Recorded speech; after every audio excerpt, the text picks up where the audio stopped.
والصلاة والسلام على سيد الأنبياء والمرسلين وعلى آله الطيبين الطاهرين وعلى من تبعهم بإحسان إلى يوم الدين. أما بعد، قال الله تبارك وتعالى في القرآن المجيد: أعوذ بالله من الشيطان الرجيم. بسم الله الرحمن الرحيم. لقد كان لكم في رسول الله أسوة حسنة لمن كان يرجو الله واليوم الآخر وذكر الله كثيرا. وقال النبي صلى الله تعالى عليه وسلم: بعثت معلما،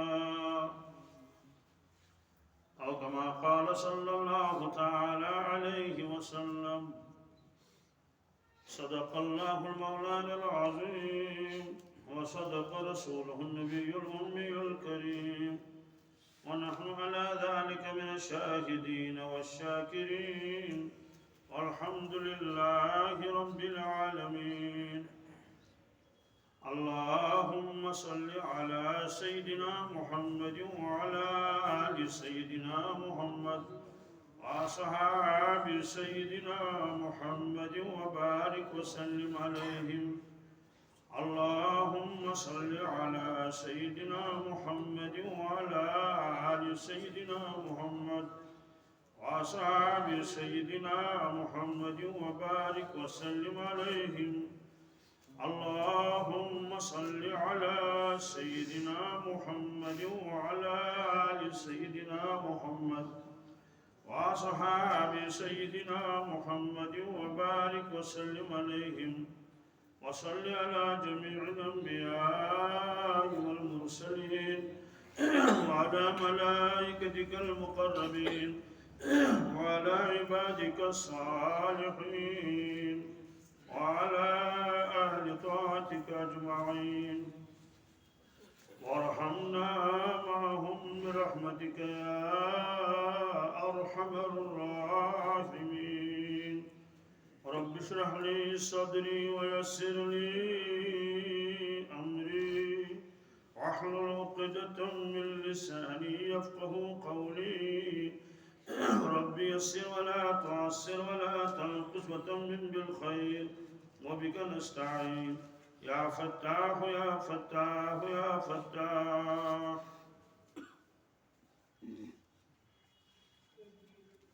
اللہ تبارک تعالیٰ نے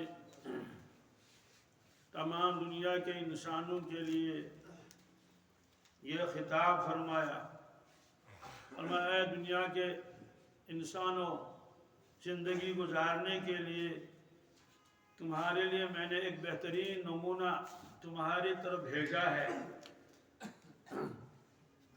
اسی کے مطابق تم اپنی زندگی گزارو۔ وہ نمونہ ہے حضرت رسول اللہ صلی اللہ علیہ وسلم۔ انبیاء علیہ السلام اور بادشاہوں کے درمیان میں آسمان و زمین کا فرق ہے۔ بادشاہ زندگی گزارتے ہیں مخدوم بن کر، ان کے سامنے غلام کھڑے رہتے ہیں، خود آرام و راحت میں رہتے ہیں، اور ان کے نوکر چاکر دکھ میں رہتے ہیں۔ لیکن انبیاء علیہ السلام کا معاملہ ہی دوسرا ہے، وہ اپنے آپ کو خادم سمجھتے ہیں۔ ایک موقع پر حضرت رسول اللہ صلی اللہ علیہ وسلم نے فرمایا: سید القوم خادمہم، قوم کا سردار ان کا خادم ہوتا ہے۔ ایک سفر میں آپ تھے، چند صحابہ کرام آپ کے ساتھ تھے، انہوں نے وہاں پڑاؤ ڈالا ایک جگہ پر، وہاں چولہا جلایا۔ کچھ ساتھی تو پانی لانے کے لیے گئے، کچھ ساتھیوں نے چولہا جلایا اور آٹا گوندنا شروع کر دیا. کچھ ساتھی تو اونٹوں کے ساتھ رہے کہ یہ گھاس وغیرہ کھا لیں تب تک جھاڑیوں میں.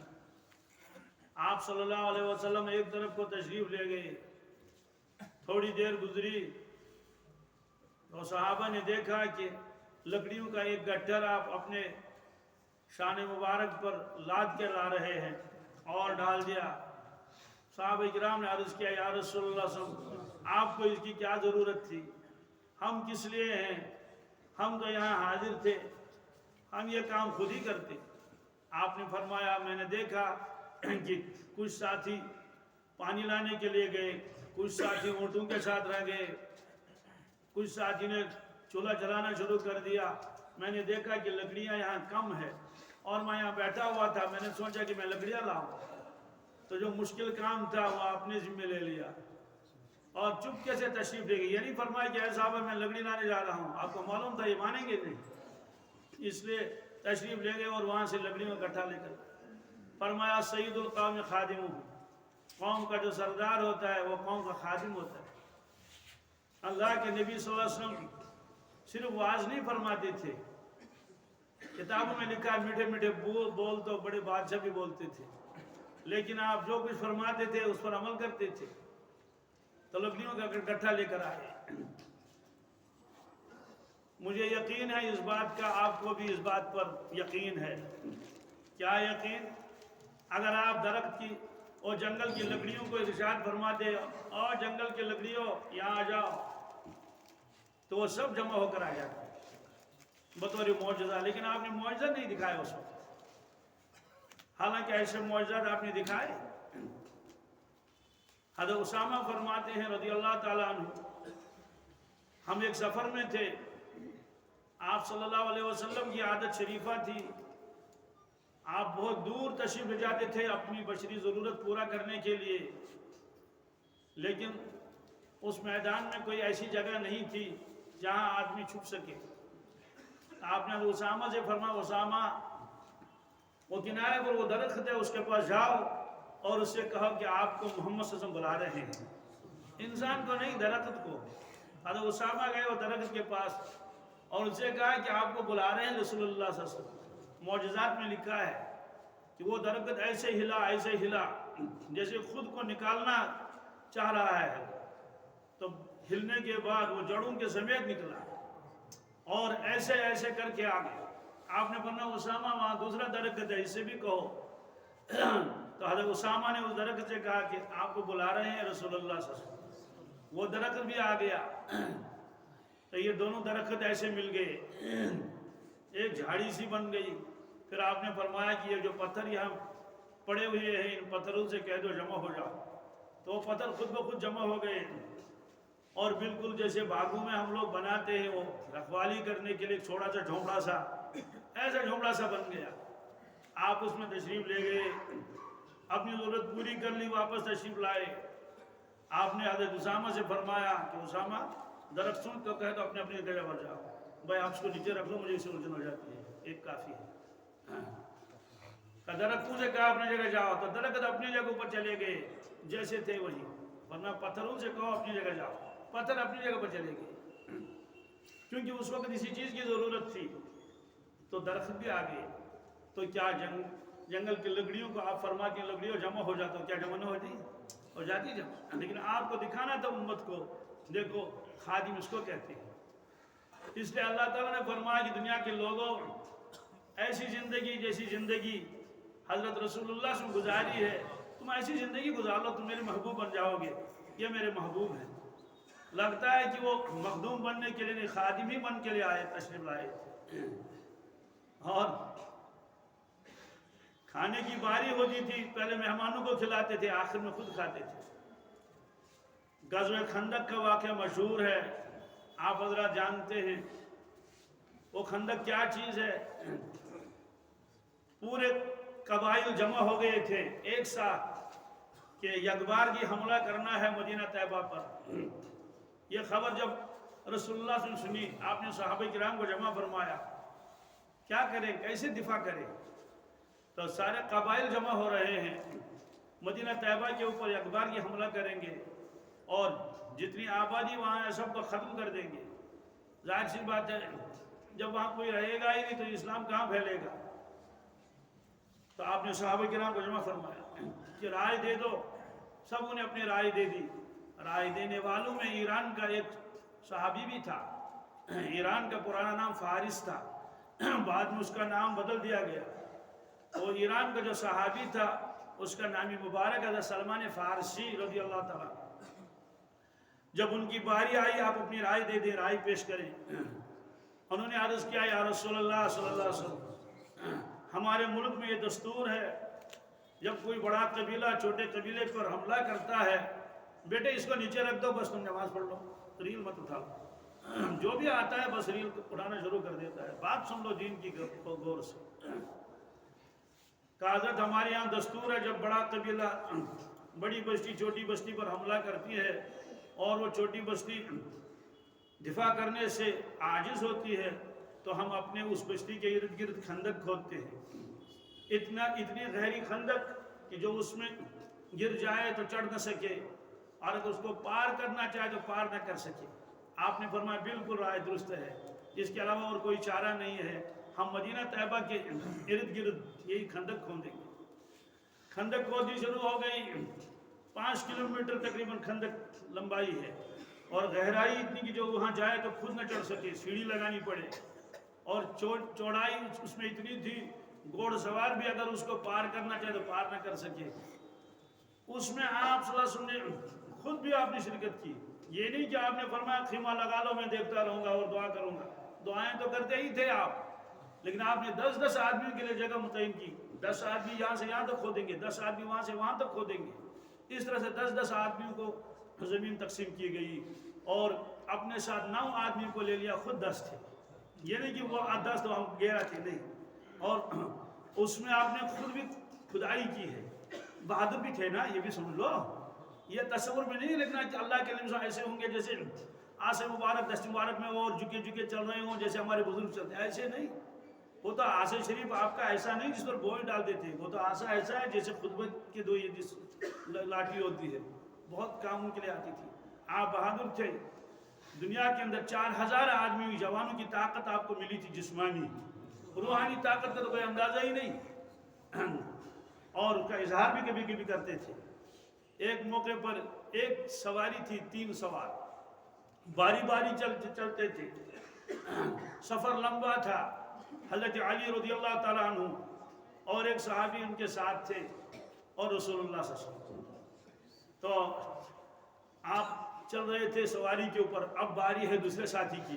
وہ کہتے تھے حضرت ہم آپ کے بدلے میں چلیں گے، آپ سواری پر تشریف رکھیں، آپ کے بدلے میں ہم چلیں گے، اپنی باری بھی ہماری باری. آپ نے فرمایا کہ نہیں، تمہیں ثواب کی ضرورت ہے، مجھے بھی ثواب کی ضرورت ہے.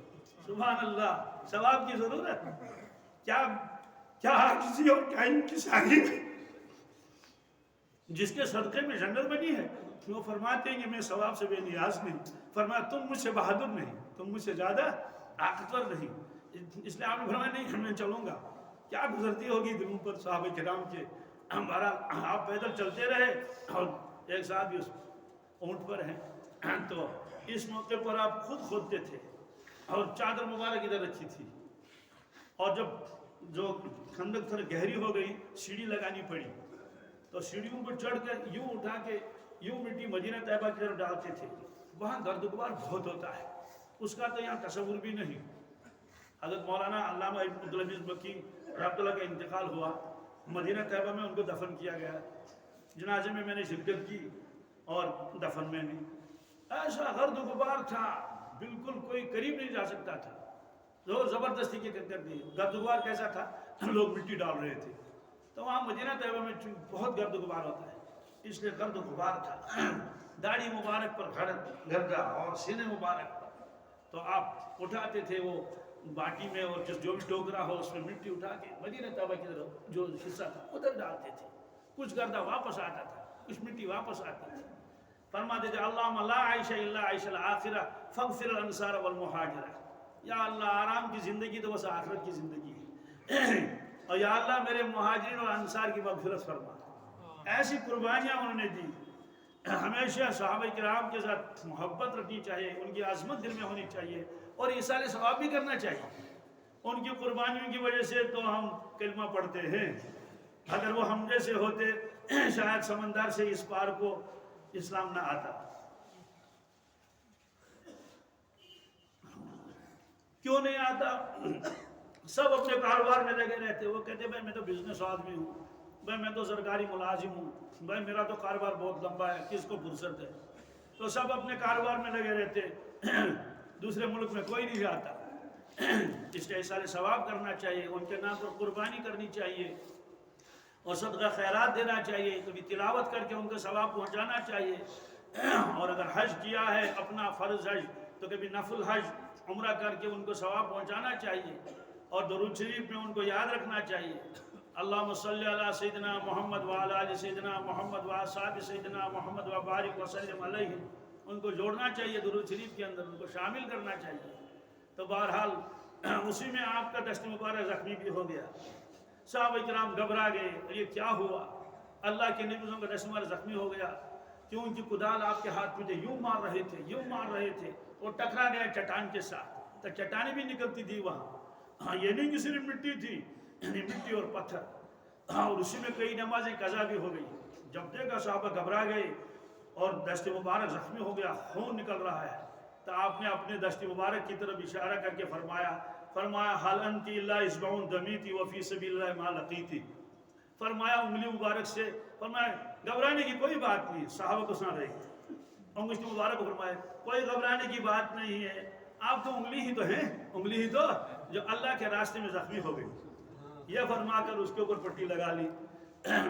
تو اسی غزوے میں وہ آیا ایک صحابی، بہت بھوکے تو سارے ہی تھے لیکن اس کو زیادہ بھوک لگی تھی، وہ آیا اپنے کام کی جگہ سے حضرت صلی اللہ علیہ وسلم کے پاس یہ معلوم کرنے کے لیے کچھ کھانے کو ہے، تو عرض کیا حضرت کچھ کھانے کو ہے، اور اس صحابی نے اتفاقاً پتھر لگایا تھا، باندھا تھا اپنے شکم مبارک کے ساتھ۔ اس سے کیا ہوتا ہے؟ اس سے یہ ہوتا ہے کہ جو بھوک کی جو تکلیف ہے اس میں کچھ کمی سی محسوس ہوتی ہے، تو اس صحابی نے کہا ایسے، یعنی مطلب میں بہت بھوکا ہوں۔ آپ نے یہ نہیں فرمایا میں بھی بھوکا ہوں، کچھ نہیں فرمایا، آپ نے اپنی کمین مبارک اٹھا لی، چھوٹے چھوٹے دو پتھر آپ نے باندھ کے رکھے تھے، تو جب اس نے دیکھا کہ حضور کے جسم مبارک پر ایک کے بدلے دو ہے، اس کو بہت شرمندگی ہوئی، افسوس کیا۔ اس کے بعد آپ نے سوچا کہ کچھ تو انتظام کرنا ہی پڑے گا، لیکن کون اتنے لوگوں کا انتظام کرے، غربت بھی ہے۔ تو حضرت جابر دیکھ رہے تھے رضی اللہ تعالیٰ عنہ، ان کا مکان بالکل خندق کے پاس تھا، میں نے وہ جگہ دیکھی ہے الحمدللہ جہاں ان کا مکان تھا اس زمانے میں، اب بھی وہاں ایک بلڈنگ بنی ہوئی ہے، اور فوراً اپنے گھر گئے، اپنی اہلیہ محترمہ سے فرمایا کچھ کھانے کے لیے ہے؟ انہوں نے کہا کچھ جو ہیں اور ان کو میں پیس لیتی ہوں۔ کہا کتنے آدمیوں کا؟ کہا 4 آدمی کے لیے تو کھانا بن جائے گا۔ انہوں نے کہا میں بکری کا بچہ لاتا ہوں، بکری بچہ ذبح کر کے اس کو وہاں رکھ دیا، اور کہا دیکھو، اہلیہ محترمہ نے کہا دیکھو احتیاط کرنا، حضور پاک سے عرض کر دینا حضرت آپ تشریف لائیں اور 2-3 ساتھی آپ کے ساتھ، 2-3 ساتھی، یعنی مطلب تو یہ ہے کہ 4 آدمیوں کا کھانا ہے، اس سے زیادہ نہ آئیں، زیادہ آ جائیں گے تو شرمندگی ہو جائے گی نا۔ تو وہ آیا، اے اللہ کے نبی صلی اللہ علیہ وسلم ہمارے گھر والوں نے آپ کی دعوت کی ہے، آپ تشریف لائیں۔ آپ نے فرمایا بہت اچھا۔ تو آپ نے ایک صحابی سے فرمایا یہاں کنارے پر کھڑے ہو جاؤ، خندق تھا نا، خندق کے کنارے کھود رہے تھے وہ، انہوں نے فرمایا کہ اے خندق والو، اعلان کرا دیا کہ حضرت جابر نے تمہاری دعوت کی ہے کیا؟ حضرت جابر گھبرا گئے اور جلدی سے گھر گئے، کہنے لگے اہلیہ سے کیا ہوگا اب؟ کیا کہا کہ وہاں تو اعلان ہو گیا حضرت جابر نے سب کی دعوت کی ہے۔ انہوں نے کہا افسوس کی بات، اعلان کس نے کیا؟ کہا آپ نے حضور سے نہیں عرض کیا کہ 3-4؟ ہاں میں نے تو کہا 3-4 آدمی کا کھانا ہے، تو اعلان کس نے کیا؟ پھر کس نے کرایا؟ کہا حضور نے کرایا۔ کہا پھر تو ہمیں کیا غم ہے، ہمیں کیا، حضور خود کھلائیں گے۔ جب اعلان کیا تو آپ نے حضرت جابر کو فرمایا جابر جلدی جاؤ، دیکھو روٹیاں پکانے بھی شروع مت کر دو جب تک میں نہ ہوں۔ آپ تشریف لائے اور جو آٹا گوندا ہوا تھا، ہمارے یہاں سردیوں میں بھی ویسے گرمیوں میں بھی اس کے اوپر کپڑا ڈالتے ہیں، تو کپڑا اس کے اوپر رکھا ہوا تھا، اور میں ہانڈی کو نیچے نہیں اتارنا۔ آپ تشریف لائے اور کپڑا ہٹایا، وہ جو گوندا ہوا آٹا تھا اس پر آپ نے اپنا لعابدان لگایا، ایسے کیا، اور ہانڈی کا ڈھکن اٹھایا، اس میں لعاب لگایا، لعاب ادھر لگایا اس کے بعد فرمایا کہ بیٹھو. تو خواتین سے کہا کہ روٹیاں پکا لو. تو خواتین بیٹھ گئی، وہ بناتی تھی، وہ چپاتیاں، اور باہر 10 آدمی کو بٹھایا، ایک ساتھ سب کو نہیں، اور فرمایا کہ نکالتے رہو. اب وہ اوپر سے کپڑا لگا ہو اس کے اوپر، نیچے ہاتھ ڈالتے ہیں، وہاں سے وہ آٹا نکالتے ہیں، نیچے وہ گوندا ہوا آٹا، وہ پیڑے بنا کے اور روٹیاں بن رہی ہیں. باہر 10 آدمی کھا رہے ہیں، آپ خود نگرانی کر رہے ہیں، اور گوشت بھی نکالا جا رہا ہے. اس کے اوپر پھر ڈھکن رکھ دیا جاتا ہے، پھر نکالا ڈھکن رکھ دیا، پھر نکالا ڈھکن رکھ دیا. باہر دسترخوان لگایا برآمدے میں، 10 آدمی نے کھائے، اتنے میں دوسرے اور 10 آ گئے، وہ چلے گئے اور 10 آ گئے. سلسلہ چل رہا ہے، سلسلہ چل رہا ہے. یہاں تک کہ معلوم کر لو وہاں کوئی باقی تو نہیں، وہاں سے آگے سب نے کھا لیا. کیا؟ تو آپ نے حضرت جابر سے فرمایا جابر اب کون کون رہ گیا؟ کہا حضرت آپ اور ہم، آپ اور بھوکے تو آپ بھی تھے، ہم چلو ہم بھی کھا لیں. تو بیٹھ کے حضور نے صلی اللہ علیہ وسلم نے تناول فرمایا، اور ان کے گھر والوں نے بھی، اندر وہ بیٹھے ہوئے تھے. ہو گیا. آپ نے فرمایا جابر کیا ذرا ہانڈی میں دیکھو کیا کتنا کم ہو گیا. تو اس نے ہانڈی کو دیکھ دیا. اللہ کے نبی جتنا تھا اسے زیادہ معلوم ہوتا ہے، ہانڈی ختم نہیں ہوئی جی. یہ بالکل پختہ واقعہ مضبوط و روایت ہے. اور فرمایا کہ آٹا کا آٹا برابر ہے. حضرت جابر سے پوچھا گیا کتنے لوگوں نے کھانا کھایا؟ 1400 آدمی نے. کتنے؟ 1400 آدمی نے. تو مجھے کہنے کا مطلب یہ ہے آخر میں خود کھا لیا، سب سے پہلے سارے صحابوں کو کھلایا. تو اللہ تعالیٰ یہی چاہتے ہیں کہ میرے سارے بندے ایسے ہی بن جائیں جیسے ان کو دکھایا رسول اللہ صلی اللہ علیہ وسلم. کیسے مشقتیں خود اٹھاتے تھے، دوسروں کو راحت اور آرام دیتے تھے، یتیموں کے ساتھ کیسا معاملہ کرتے تھے. سبحان اللہ. عید کی نماز پڑھانے کے لیے آپ گئے مسجد میں، تو آپ عید کی نماز نہیں پڑھتے تھے، عیدگاہ میں پڑھتے تھے. عیدگاہ بھی قریب ہی تھا. اپنے دولت خانے سے تشریف لے گئے تو دیکھا کہ وہاں کچھ بچے کھیل رہے ہیں. ایک بچے کو دیکھا یہاں بیٹھا ہوا ہے، ذرا وہ رنجیدہ ہے جیسے غمزدہ، اور کچھ کپڑے بھی صاف اس کے نہیں ہے، اور سر کے بال بھی صاف نہیں. چھوٹا لڑکا تھا لیکن چالاک بہت تھا. آپ نے اس کو سلام کیا، انہیں وعلیکم السلام کہا. آپ نے فرمایا بیٹے آپ کا سر صاف نہیں ہے، آپ نے نہایا نہیں، اور کپڑے بھی آپ کے بالکل پرانے میلے کچیلے ہیں.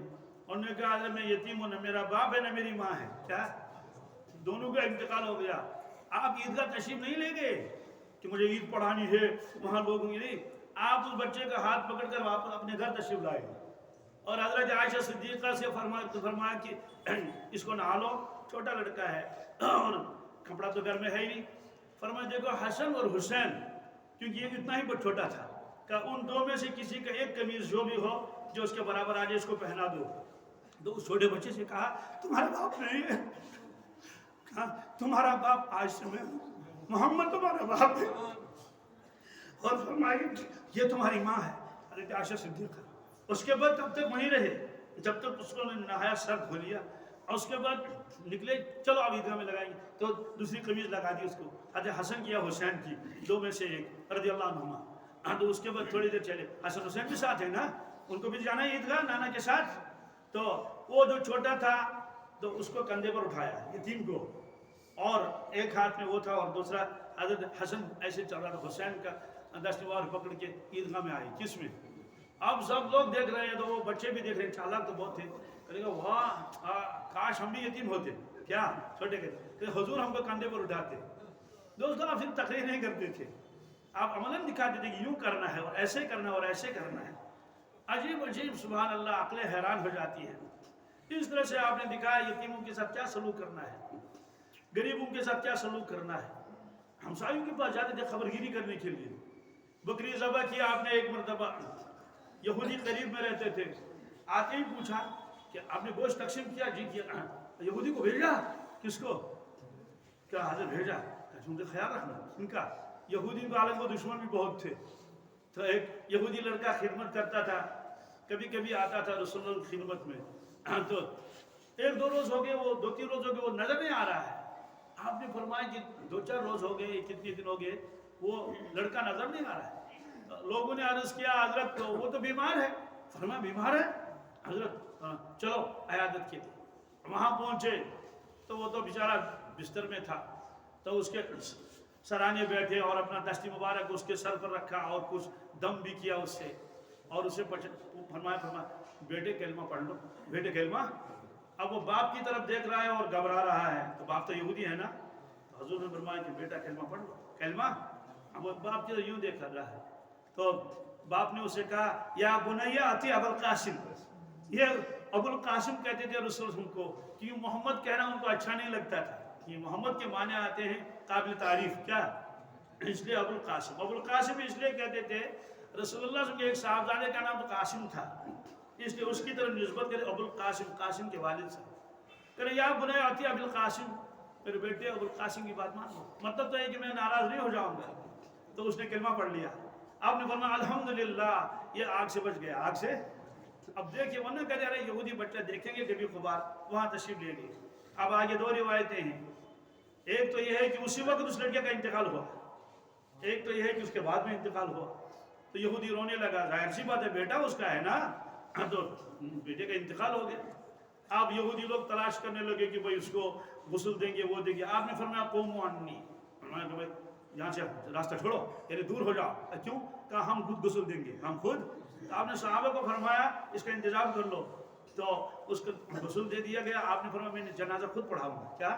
آپ نے اس کو خود جنازہ پڑھایا۔ تو یہ اللہ تعالیٰ فرماتے ہیں کہ دنیا کے لوگوں یہ زندگی ہے، کیا ایسی زندگی لے کر آؤ تم اللہ کے محبوب بن جاؤ گے۔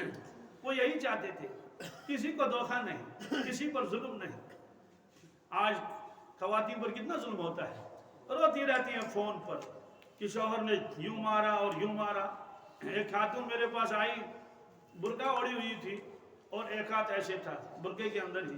پہلے تو بہت رویا، جو برقع یہاں تھا آنکھوں کے قریب وہ تو بالکل تر ہو گیا، گیلا ہو گیا آنسوں سے۔ یہ ان کا دل کمزور ہوتا ہے، پہلے رونا شروع کر دیتی کہنے سے پہلے۔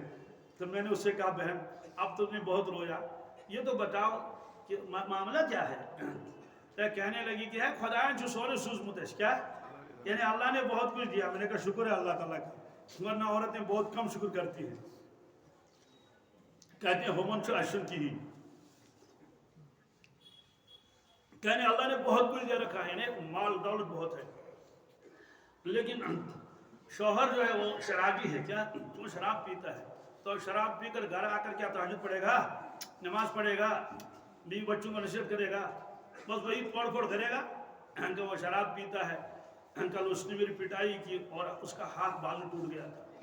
ہمارے گاؤں میں ایک ہے وہ بازو جوڑ دیتا ہے ہڑیوں کو، تو اس کے پاس آئی تھی، پھر اس کے بعد میرے پاس آئی تھی۔ دوستو یہ بھی عورتوں کا حال ہوتا ہے، ان کی پٹائیاں ہوتی ہیں، ان کو مارا جاتا ہے۔ آپ نے فرمایا تمہیں بہترین شخص وہ ہے جو اپنے اہل عیال کے ساتھ بہتر ہو۔ پھر فرمایا اپنے بارے میں اپنے اہل عیال کے ساتھ بہت بہتر ہوں۔ اب دسترخوان بچھا رہتا تھا، گھر کی باتیں ازواج مطہرات نے بتا دی۔ بظاہر تو جن باتوں کو نہیں بتانا چاہیے لیکن ان کو بھی بتایا امت کی تربیت کے لیے، ورنہ کیسے پتہ چلتا۔ فرمایا دسترخوان بچھا ہوا رہتا تھا۔ حضرت عائشہ صدیقہ رضی اللہ تعالیٰ عنہ فرماتی ہیں کہ ہمارے الگ الگ پیالے نہیں ہوتے تھے، ایک ہی پیالہ، کیا اسی ایک ہی پیالے میں میں بھی پانی پیتی تھی اور اسی میں رسول اللہ بھی پانی پیتے تھے۔ اب میں پیالہ اٹھاتی تھی اور پیتی تھی۔ اب حضور پاسوں پیئیں گے نا، عام طور سے تو آدمی ایسے کرتا ہے نا کہ اگر ادھر سے آپ نے ہونٹ لگائے تو وہ کہے گا میں ادھر سے لگا لوں گا ہونٹ۔ آپ تلاش کرتے تھے کہاں سے پیا ہے، کس جگہ سے پیا ہے۔ حضرت عائشہ صدیقہ رضی اللہ عنہ فرماتی اسی جگہ سے آپ پی کے وہاں ہونٹ لگاتے اپنے لبے مبارک پیتے تھے۔ فرماتے کہ میں ہڈی کھاتی تھی، گوشت کھا لیا، ہڈی ذرا ایسے رکھ دی، پوری چبا نہ سکی دسترخوان پر۔ اللہ کے نبی صلی اللہ علیہ وسلم وہ ہڈی اٹھا کے اس کو چبانا شروع کرتے تھے۔ کشمیری میں کہتے ہیں کاشر چھمان دپن ہے خاندار سن خاندار ہے خاندار میں چھوٹ کیا کی تو کیا بودگی یہ ہے۔ کیسی زندگی آپ نے بتا دی، سبحان اللہ۔ کسی کو تکلیف نہیں، کسی کو پریشانی نہیں، واقعی آپ رحمت للعالمین تھی۔ تو اللہ تعالیٰ یہی چاہتے ہیں کہ ایسا ہی ہونا چاہیے۔ آپ بازار تشریف لے گئے، بازار میں لوگ بیچتے ہیں خریدتے ہیں چیزیں، تو اپنے نوری باطن سے معلوم کر لیا کہ یہ جو غلہ بیچتا ہے، گیہوں بیچتا ہے، تو وہاں گئے اور اپنا دستی مبارک اندر داخل کر دیا اور باہر ایسے نکالا باہر۔ تو اسے کہا یا صاحب الطعام ما ھذا، کہا ہے غلہ بیچنے والے یہ کیا ہے، کہ اوپر سے جو گیہوں ہیں وہ تو خشک ہیں، اندر سے جو یہ گیلے ہیں۔ یہ کیا چیز ہے؟ انہوں نے کہا اصابت السما، حضرت بارش گر گئی تھی، بارش برسی اور اس پر یہ گیلا ہو گیا، تو گیلا نیچے تھا، میں نے اوپر سے سوکھا ڈال دیا۔ آپ نے فرمایا من غشنا فلیس منا، یا من غشنا فلیس منا، تینوں روایتیں، من غش فلیس منی۔ آپ نے فرمایا سنو، جو دھوکہ دے گا ہم میں سے نہیں۔ کیا؟ جو دھوکہ دے گا ہم میں سے نہیں۔ اب کتنی بدقسمتی ہے، ایک آدمی دھوکہ دیتا ہے، باپار میں دھوکہ دیتا ہے، اور آپ نے فرمایا جو دھوکہ دے ہمارا نہیں، وہ یہ آدمی خود امت کے ناموں سے اپنا نام نکلوانا چاہتا ہے، تو لسٹ سے اپنا نام خارج کرنا چاہتا ہے۔ تو آپ نے فرمایا بس ایسی زندگی کہ کوئی کسی کو دھوکہ نہ دے، دھوکہ ہونا ہی نہیں چاہیے، مسلمان دھوکہ کیسے دے؟ ایک شخص نے عرض کیا یا رسول اللہ صلی اللہ علیہ وسلم ای المسلمین خیر، سب سے بہترین مسلمان کون ہے؟ آپ نے فرمایا المسلم من سلم المسلمون من لسانی و یدہ، سب سے بہترین مسلمان وہ ہے جس کے زبان کے شر اور ہاتھ کے شر سے سارے لوگ محفوظ رہے۔ فرمایا یہ سب سے بہترین مسلمان ہے۔ مطلب تو یہ ہے کہ جو زبان سے کسی کو تکلیف نہ پہنچائے، جو ہاتھ سے کسی کو تکلیف نہ پہنچائے۔ زبان کا تذکرہ پہلے کیا، لیکن زبان سے تو زیادہ تکلیفیں پہنچائی جاتی ہے، ہاتھ سے تو تب تکلیف پہنچائے جب آدمی سامنے ہو دوسرا، تو زبان سے تکلیف پہنچانے کے لیے سامنے ہونا کوئی ضروری نہیں ہے۔ تو اس طرح سے آپ نے ایسی تربیت کی، عقل حیران ہو جاتی ہے۔ اور امت کا بہت غم تھا، ایک شخص نے چوری کی، آپ نے فرمایا اس کا ہاتھ کاٹو۔ کیا؟ اس کا ہاتھ کاٹ دو۔ خود ادھر سے رونے لگے۔ تو ایک شخص نے عرض کیا یا رسول اللہ صلی اللہ علیہ وسلم آپ ہی نے حکم دیا اس کو ہاتھ کاٹنے کا۔ کہا چوری ثابت ہو گئی، کیا کریں گے؟ تو ہاتھ کاٹنے والا روتے کیوں ہے؟ میرا امتی ہے، میرا، ایک طرف سے فرما رہے ہیں اس کا ہاتھ کاٹو، ایک طرف فرما رہے ہیں کہ یہ میرا امتی اور رو رہے ہیں۔ اور اللہ تعالیٰ نے فرمایا کہ لقد جاءکم رسول من انفسکم عزیز علیہ ما عنتم حریص علیکم بالمؤمنین رؤوف الرحیم۔ اے دنیا کے لوگوں، تمہارے پاس ایسا شخص تشریف لایا ہے، محمد رسول اللہ صلی اللہ علیہ وسلم، عزیز علیہ ما عنتم، تمہیں تکلیف پہنچتی ہے، اس کا درد محسوس ہوتا ہے رسول اللہ صلی اللہ علیہ وسلم کو۔ عزیز علیہ ما عنتم حریص علیکم، اس کا ترجمہ ہی نہیں ہو سکتا۔ حریص کس کو کہتے ہیں؟ جو انتہا درجے کی شفقت جس کے دل میں ہو، انتہا درجے کی، پھر وہ چاہتا ہے کہ ان لوگوں کو کوئی تکلیف نہ پہنچے، یہ لوگ ہمیشہ آرام و راحت میں رہے۔ جیسے ایک باپ اپنے اکلوتے بیٹے کو دیکھتا رہتا ہے اور اس کے بارے میں متمنی ہوتا ہے، تمنائیں آرزوئیں ہوتی ہے کہ یہ ترقی کرے اور اس کو عزت ملے، اس کو دولت ملے، اس کو راحت ملے، اس کو صحت ملے۔ تو جس شخص کے دل میں اپنے اولاد کے لیے ایسی جذبات ہوں اس کو حریص کہتے ہیں۔ کیا؟ تو اللہ تعالیٰ فرماتے ہیں حریص علیکم، اے دنیا کے سارے لوگوں، یہ حریص ہیں علیکم تمہارے اوپر، تمہاری چاہت ان کو بہت ہے کسی کو تکلیف نہ پہنچے۔ اس میں تو سارے لوگ آ گئے، مسلم و غیر مسلم سارے آگے، پھر الگ جملہ فرمایا بالمؤمنین رؤوف الرحیم، فرمایا ایمان والوں کے بارے میں کچھ نہ پوچھو، یہ تو رؤوف الرحیم ہے، مہربان ہے۔ آپ مدینہ طیبہ میں ایک جگہ کھڑے تھے اور سامنے سے ایک جنازہ نکلا، آپ ایسے جنازے کو دیکھ رہے تھے، ایسے ایسے ایسے ایسے دور تک وہ جنازہ چلا گیا اور چشمہ مبارک سے آنسو بہ رہے تھے۔ حضرت عمر فاروق رضی اللہ تعالیٰ عنہ ساتھ تھے، انہوں نے عرض کیا یا رسول اللہ صلی اللہ علیہ وسلم، آپ کے چشمہ مبارک سے آنسو کیوں بہ رہے ہیں؟ کیا وجہ ہے؟ کیا غم ہے؟ فرمایا کہ یہ جنازہ میرے سامنے سے گزرا اس لیے۔ انہوں نے کہا حضرت یہ تو یہودی کا جنازہ ہے۔ کس کا؟ یعنی یہ مسلمان کا جنازہ نہیں ہے، یہ تو یہودی کا جنازہ ہے۔ مطلب تو یہ ہے کہ اس پر تو غم نہیں ہونا چاہیے۔ اور آپ حضرات کو معلوم ہے یہودی کتنے دشمن تھے، جادو کیا انہوں نے رسول اللہ صلی اللہ علیہ وسلم کو، آپ کی طبیعت ٹھیک نہیں تھی، طبیعت خراب ہو چکی تھی، آپ ایسے لیٹے ہوئے تھے، کچھ فرشتے آئے وہ سر مبارک کی طرف کھڑے ہو گئے، جبریل علیہ السلام بھی ساتھ تھے اور میکائیل، یہ آپس میں باتیں کر رہے تھے۔ تو ایک نے دوسرے سے کہا کہ یہ صاحب کیوں بیمار ہیں، کیا وجہ ہے؟ کہا ان کے اوپر جادو کر دیا گیا۔ کہا کس نے؟ کہا لبید نے۔ لبید مدینہ طیبہ کا یہودی تھا، لبید نے جادو کر دیا اس کے بیٹیوں نے۔ کہا تو جادو کہاں رکھا؟ کہا ابیر زکوان میں رکھا، ایک کنواں تھا زکوان، اس میں رکھا ہے جادو۔ تو اس کے بعد یہ فرشتے چلے گئے، آپ صلی اللہ علیہ وسلم صحابہ کرام کو ساتھ لے کر گئے، چلو اس کنویں کے پاس۔ اس کنویں کا پانی کا رنگ بھی متغیر ہو گیا تھا، بدل گیا تھا، بالکل جیسے زعفرانی رنگ ہوتا ہے ایسا رنگ ہو گیا۔ تو انہیں تلاش کیا نہیں ملا. آپ نے فرمایا نہیں پھر تلاش کر لو. تو پتھر کے نیچے تھا, اس کو وہاں سے نکالا گیا. وہ جو جادو تھا تو اب اس میں گانٹھ لگے ہوئے تھے تو وہ کھل ہی نہیں رہے. اتنے میں جبریل علیہ السلام تشریف لائے وہی لے کر. تو حضرت آپ نہیں کھول سکتے, ہم خود کھولیں گے. تو آپ نے 11 آیتیں پڑھی. قل اعوذ برب الفلق من شر ما خلق ومن شر غاسق اذا وقب ومن شر النفاثات في العقد ومن شر حاسد اذا حسد, اور سورہ والناس. تو وہ ساری گرہیں کھل گئی. آپ نے فرمایا مجھے لگ رہا تھا جیسے میں رسیوں میں باندھا ہوا ہوں, اور وہ ساری رسیاں کھل گئی. تو صحابہ کو معلوم ہو گیا کہ لبید نے کیا. ایک دم تلواریں نکال کر شروع کر کے ماریں گے, چھوڑیں گے نہیں, اس کو ٹکڑے کریں گے اس کو. آپ نے فرمایا اس سے کچھ مت کہو. کہا کیوں؟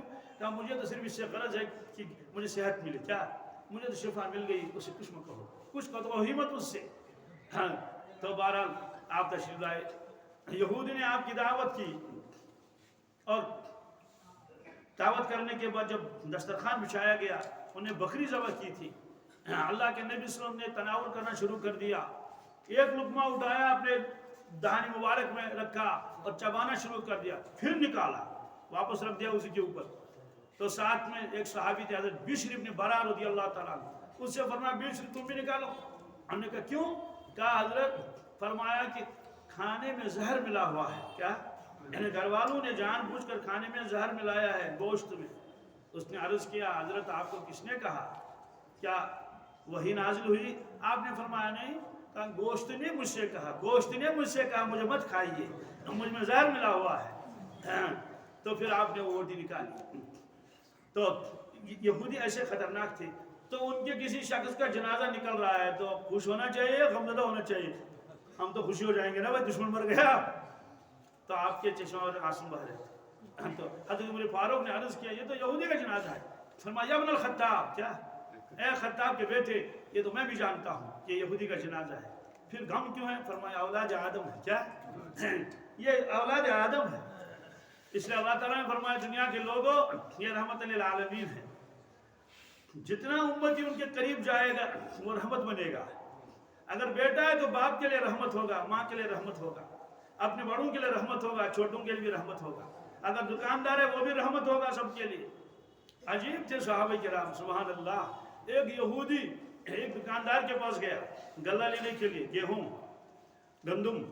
تو اس سے کہا کہ گیہوں دے دیجیے. وہ صحابی نے کہا کہ وہ جو دوسری طرف جو لائن ہے دکانوں کی وہ گندم بیچ, اس کے پاس جاؤ, اس سے لے لو. اس نے کہا کیوں؟ کہا اسی سے لے لو, ایک ہی ریٹ وہاں بھی, ایک ہی ریٹ یہاں بھی ہے. اس نے کہا میں تو آپ ہی کا گاہک ہوں, آپ ہی سے لیتا ہوں, تو آپ کو بیچنا نہیں ہے؟ کہا میں بیچتا ہوں. تو پھر کیوں نہیں؟ کہا بس اسی سے لے لو, تمہیں اسے کیا کر رہے ہو؟ اس نے کہا نہیں مجھے بتا دو. انہوں نے کہا اصل وجہ یہ ہے صبح سے میرے پاس چند گاہک آ گئے, چند گاہک, اس کے پاس کوئی گاہک نہیں آیا. کاشی پڑھ ان کو نہیں 10 لاکھ ہے, ان کو نہیں 10 لاکھ ہے کروں. تو کہا اس کے پاس لے لو, ریٹ ایک ہی ہے. تو وہ یہودی گیا, وہاں سے غلہ خریدا بوری میں, پھر واپس آ گیا. تو اس صحابی نے فرمایا کہ واپس کیوں آ گئے؟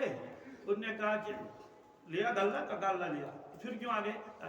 غلہ اس سے لیا. کیا آپ کا دھیان میری طرف ہے نا؟ غلہ اس سے لے لیا, ایمان تم سے لے لو. ایمان کیوں؟ کہا کہ میں نے تو کوئی آپ واز نہیں پڑھا آپ کو کہ آپ کلمہ پڑھ لو, وہ یہ کچھ بھی. کہا کہ میں مجبور ہو گیا یہ سمجھنے کے لیے, سوچنے کے لیے کہ جس امت کا دکاندار اتنا اعلیٰ درجہ کا ہو, کیا جس امت کا ایک فرد جب امتی اتنا اونچے درجے کا ہو تو اس امت کا ان کا نبی کیسا اونچے معیار کا ہوگا, وہ کتنا اونچا ہوگا. کوتا 35 بے ساس. کہا مجھے کلمہ پڑھا دو. چلو پڑھو کلمہ. ہمارا حال کیا ہے؟ ہم چاہتے ہیں کہ سارے دکاندار بیٹھ جائیں. بات سمجھ آ گئی؟ معذور بن کرو, سارے گاہک میرے پاس آئے, خوب سیل ہو میری. دوستو یہی تو آسمان و زمین کا فرق ہے نا. اور یہ فرق کیوں ہوا؟ یہ سوچ کی وجہ سے فرق ہو. کیا جب آدمی کسی چیز کو مقصد سمجھتا ہے تو ساری زندگی اسی میں کھپا دیتا ہے, لگا دیتا ہے, جوانی بھی, صلاحیتیں بھی. جب آدمی سمجھے تو ضرورت ہے. کیا دوستو ضرورت کی حد ہوتی ہے, خواہشات کی کوئی حد نہیں. ایک بزرگ نے ایک جملہ ایک مرتبہ کہا, بلکہ میں نے کتاب میں پڑھا ہے, یہ میں حیران ہو گیا اس جملے کو پڑھ کر. کیا اللہ تعالیٰ نے عقل مندی عطا فرمائی ہے. جملہ کیا کہا؟ کہا حاجتیں تو فقیروں کی بھی پوری ہوتی ہیں آپ کا دھیان میری طرف ہے نا؟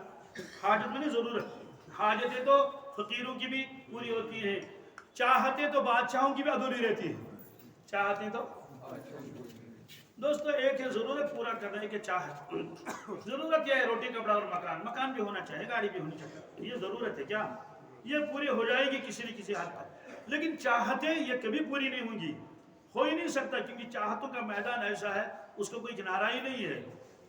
یہ ارشاد خود فرمایا رسول اللہ صلی اللہ علیہ وسلم کہ ضرورت مند کی ضرورت پوری ہو جائے گی بالکل، لیکن چاہت والوں کی چاہت کبھی پوری نہیں ہوگی۔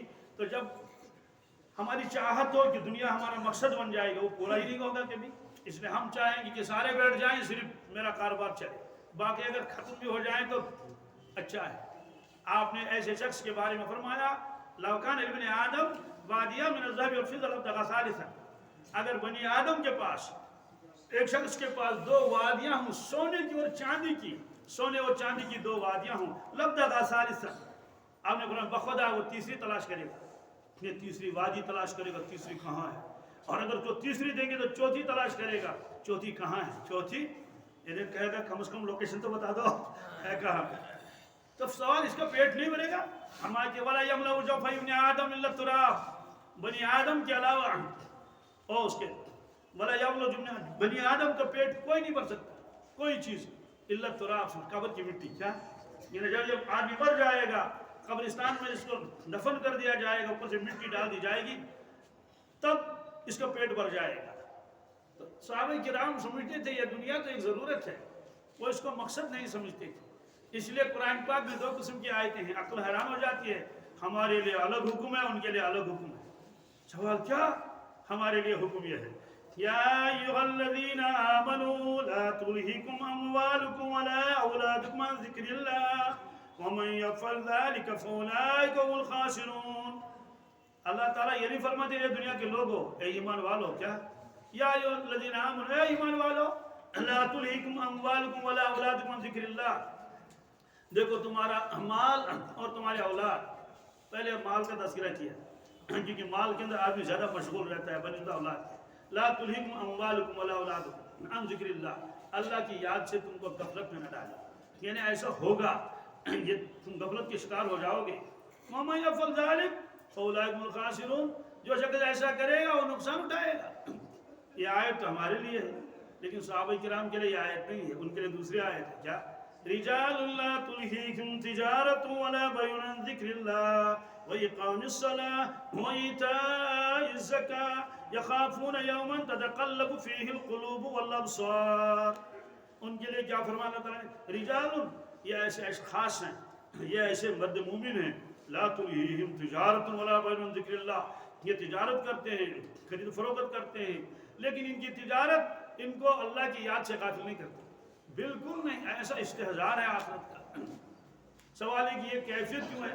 وإقام الصلاة، نماز پابندی کے ساتھ پڑھتے ہیں، پابندی کے ساتھ۔ اقامت صلاۃ کے معنی آتے ہیں اس کے تمام حقوق کے ساتھ نماز ادا کرنا، ظاہری اور باطنی، خشوع اور خضوع اور اوقات کے ساتھ۔ اقام الصلاۃ وإیتاء الزکاۃ، زکوٰۃ دینے میں ان کا مال رکاوٹ نہیں بنتا، بخل ان کے اندر نہیں ہے۔ سوال یہ کیفیت کیوں ہے؟ یخافون یوما تتقلب فیہ القلوب والابصار، یہ ڈرتے رہتے ہیں، ڈرتے رہتے ہیں اس دن سے جو دن آنے والا ہے جس میں آنکھیں بھی پلٹ جائیں گی، دل بھی پلٹ جائیں گے۔ تتقلب فیہ القلوب والابصار، انہیں آخرت کا استحضار۔ تو جس شخص کے اندر آخرت کا جتنا استحضار ہو اس کے اثرات اس کے زندگی پر ضرور پڑیں گے۔ تو اللہ کے نبی صلی اللہ علیہ وسلم نے فرمایا کہ جو بچہ کسی کے گھر میں آتا ہے وہ پہلے تو وہ اللہ کا بندہ ہے، اور فرمایا کہ وہ پھر رسول اللہ کا امتی ہے، اس کے بعد وہ ہمارا بچہ ہے۔ لہذا آپ نے فرمایا کہ اپنے اولاد کی تربیت کر لو اور اللہ کے نبی صلی اللہ علیہ وسلم کے احکامات کے اور ارشادات کے مطابق ان کے ساتھ معاملہ کر لو۔ اب ایک بچہ دنیا میں آیا، یہ اللہ کا بندہ ہے، نبی صلی اللہ علیہ وسلم کا امتی ہے، ہمارا اولاد ہے، ہماری اولاد ہے، اب کیا معاملہ کریں؟ فرمایا کہ جب بچہ پیدا ہو جائے اس کے دائیں کان میں اذان دے دو، بائیں کان میں تکبیر پڑھ لو۔ اس سے کیا ہوگا ہمیں معلوم نہیں ہے، یہ کسی سائنسدان نے یا اور کسی نے حکم نہیں دیا، یہ اللہ کے نبی صلی اللہ علیہ وسلم نے حکم دیا ہے۔ جن سے زیادہ عقل مند، جن کے برابر تو کیا زیادہ تو بات ہی نہیں، جن کے برابر نہ کوئی عقلمند آیا کائنات میں، نہ موجود ہے نہ آئندہ آئے گا، ہو ہی نہیں سکتا۔ ایک مرتبہ ایک رسالہ پڑھ رہا تھا، اس کا ٹرانسلیشن اردو میں کیا تھا کسی نے، ترجمہ اصل رسالہ تو انگلش میں تھا، کسی سائنسدان کی تحقیق اس میں لکھی تھی، وہ دماغ کا بڑا وہ ڈاکٹر تھا، تو اس نے اپنی تحقیق لکھی ہے، کہا جی یہ لاکھوں سیل انسان کے دماغ میں ہیں، لاکھوں سیل سے، اور بس 6 7 8 اتنی وہ ایکٹیویٹ ہوتی ہیں، چالو ہوتی ہیں، باقی خاموش، اور کسی کی 9ویں سیل بھی چالو ہو جاتی ہے تو وہ جینیس کہلاتا ہے، عبقری شخص ہے۔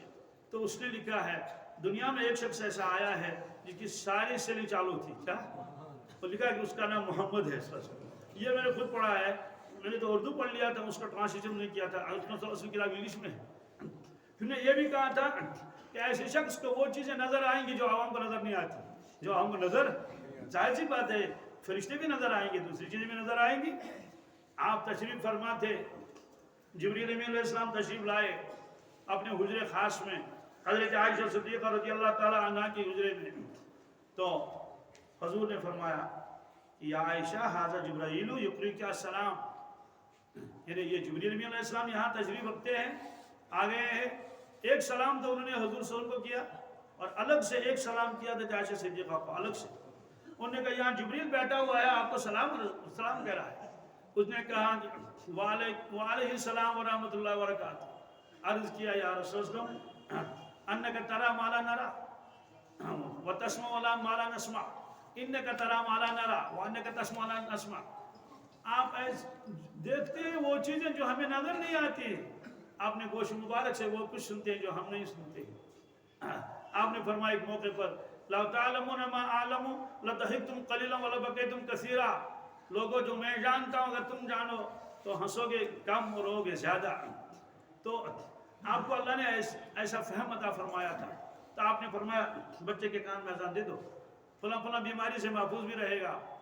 اور یہ اذان صرف یہ بلانا نہیں ہے، وہ اذان کیا ہے نماز کے لیے بلاوا ہے، نہیں، یہ ایک عقیدے کا بیان ہے۔ اگر صرف بلاوا ہوتا تو صرف حی علی الصلاۃ کو دہرانا تھا، حی علی الصلاۃ حی علی الصلاۃ 10-15 مرتبہ، جیسے ہمارے یہاں رمضان کے مہینے میں وقت سحر وقت سحر وقت سحر 10-5 مرتبہ کہہ لیا ہو گیا، لوگوں کو جگانا مقصود تھا۔ تو اگر صرف نماز کے لیے آنا صرف اتنا ہی ہوتا تو پھر تو ایک ہی لفظ کو دہرایا جاتا، یہ عقیدے کا بیان ہے۔ گویا یہ شخص ہر وقت کہتا اللہ اکبر اشہد ان لا الہ الا اللہ، تو اس میں اللہ تعالیٰ کی کبریائی کا بیان ہے، اس کی وحدانیت کا بیان ہے، رسالت کا بیان ہے۔ ہاں پھر حی علی الصلاۃ، آ جاؤ نماز پڑھ لو، کیونکہ آپ نے مان لیا وہ وحدہ لا شریک ہے، اور آپ نے اس بات کی گواہی دی ہے کہ محمد صلی اللہ علیہ وسلم ان کے رسول ہیں، اس لیے انہی کا حکم ہے نماز پڑھنے کا۔ تو یہ جو مؤذن ہے بانگ دینے والا، تو یہ بانگ فارسی لفظ ہے، اس لیے میں بانگ، یہ عجیب معاملہ ہے کہ کسی زبان میں کشمیری لگا دو تو عجیب لگتا ہے، یہ اردو والے کشمیر والے تو کتنا انگلش میں بھر لیتے ہیں، اس وقت کسی کو تعجب نہیں ہوتا ہے، اس لیے میں بانگ کے میں نے کہا یہ فارسی لفظ ہے۔ بہرحال تو یہ بانگ دینے والا اس کو بانگی کہتے ہیں۔ دیکھا حی علی الصلاۃ، تم نے عقیدہ مان لیا، آ جاؤ اب نماز پڑھ لو۔ حی علی الفلاح، یہ حقیقی کامیابی اسی میں ہے، اس کے بچے کے کان میں یہ بتانا ہے، تو اس کی کیسٹ ہے اندر، روحانی کیسٹ، تو فوراً یہ فیڈ ہو گیا اس کے اندر۔ اب تحنیک کرنی ہے، تحنیک کیا ہے؟ بزرگ آدمی، سگریٹ پینے والا نہیں، تمباکو پینے والا نہیں، جس کا منہ دان صاف ہی نہیں، بلکہ ذکر کرنے والا ہو، کیا اللہ اللہ کرنے والا ہو، اس کے لعاب میں اثر ہوتا ہے، اس کے لعاب میں اثر ہوتا ہے۔ تو مولانا روم فرماتے ہیں رحمۃ اللہ علیہ، فرماتے ہیں اللہ اللہ اینٹی شیری ہست نام شیر و شکر میں شب جانم تمام، فرماتے ہیں یہ اللہ اللہ کتنا میٹھا نام ہے، یہ مجھے ایسا لگتا ہے میرا باطن شیر و شکر ہو گیا۔ شیر دودھ کو کہتے ہیں، شکر کھانڈ کو کہتے ہیں، تو دودھ تو خود میٹھا ہوتا ہی ہے، لیکن اس میں اور آپ کھانڈ اور شکر ملا لو، اس کو یوں کر لو اور دیکھو کیا مزہ آئے گا۔ تو فرماتے ہیں کہ اللہ اللہ ایچ شیری ہست نام شیر و شکر میں شو جانم تمام، ایسا لگتا ہے کہ میرا وجود تو شیر و شکر ہو گیا، ایسی مٹھاس۔ اور میں ایک شخص کو جانتا ہوں، وہ کھیتی کا کام کرتا ہے، نوجوان ہے، مجھ سے عمر میں بہت کم ہے، لیکن ذاکر ہے۔ ذاکر کا مطلب یہ نہیں کہ 3 تسبیح پڑھ لی اس کو ذاکر کہیں گے، نہیں، ذاکر اس کو کہتے ہیں جس کی صفت ہی ذکر بن جائے، دست با کار دل با یار، کام کرتے کرتے ہمیشہ اللہ اللہ اس کی زبان سے چلتا رہتا ہے، کسی کو پتہ بھی نہیں، اور گنگناتا رہتا ہے اپنے چپکے چپکے سے اللہ اللہ۔ کسی بزرگ نے فرمایا تھا اللہ اللہ ہے تو گویا جان ہے، ورنہ یارو جان بھی بے جان ہے۔ تو حدیث میں بھی ہے مثل الذی یذکر ربہ والذی لم یذکر کمثل الحی والمیت۔ اللہ تعالیٰ کے سامنے دونوں ہیں، ہم دونوں کو زندہ کہتے ہیں، یہ بھی زندہ یہ بھی زندہ، لیکن حدیث پاک میں ایک زندہ ایک مردہ ہے، ایک زندہ ہے جو اللہ کو یاد کرتا ہے، اللہ کی نظر میں یہ زندہ ہے، جو یاد نہیں تو مردہ ہے۔ اور مجھے پتا ہے زندے اور مردے میں کتنا فرق ہے، آسمان و زمین کا فرق ہے نا۔ تو زندہ آدمی ہے، اس کی تو کوئی قیمت ہی نہیں، اور مردہ اس کو کہیں جلدی دفن کر لو۔ تو وہ نوجوان مجھ سے کہنے لگا کہ مجھے ایسا لگتا ہے کہ میرے منہ کے اندر جو ہے وہ شہد رکھا ہوا ہے، کیا اس اللہ اللہ کی مٹھاس اس کے منہ میں آ گئی ہے۔ فرمایا کہ بھائی کوئی بزرگ آدمی ہو وہ تحنیک کرے، کھجور چبائے یا کوئی میٹھی چیز، تو اس کا لعاب اس بچے کے منہ میں ڈالنا ہے۔ تو اللہ کے نبی صلی اللہ علیہ وسلم خود تحنیک کرتے تھے، اور صحابہ اپنے بچوں کو لاتے تھے، آپ تحنیک کرتے تھے۔ آپ کے لعاب مبارک میں سبحان اللہ اثر، مدینہ طیبہ میں وہ قبا کے اندر ایک کنواں ہے، اس کا پانی کھٹا تھا، کڑوا تھا، کھاری نمکین۔ تو صحابہ کرام نے عرض کیا یا رسول اللہ صلی اللہ علیہ وسلم یہاں کنواں تو ہے لیکن پانی تو بہت ہے اس میں، لیکن وہ کڑوا ہے۔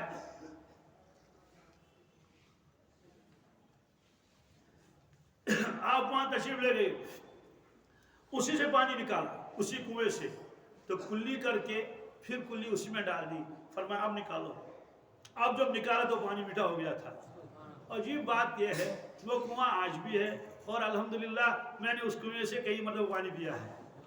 1400 سال سے زیادہ عرصہ گزر گیا اور اس کو مٹھاس ختم نہیں ہوئی، اس کی مٹھاس ختم۔ تو کیا اثر ہوتا ان بچوں میں جن کی تحنیک اللہ کے نبی صلی اللہ علیہ وسلم فرمائے۔ تو اس طرح سے فرمائے کہ کوئی بزرگ آدمی ہو جو بہت اللہ اللہ کر چکا ہو، تو وہ کوئی پہلی چیز چبا لے اور اس کے منہ میں ڈال دے۔ تو دیکھیے روحانی انتظام تو یہ ہوا کہ اللہ اذان اس کے کان میں دے دی گئی، اللہ کا نام پڑھا گیا۔ جسمانی چیز جو سب سے پہلے اس کے معدے میں پہنچے وہ ایک لعاب ہے، ایسے بزرگ کا اور اللہ اللہ کرنے والے کا، اور بالکل اس کا دہان بھی صاف ہے، تو اس کے اثرات اس پر پڑ جائیں گے۔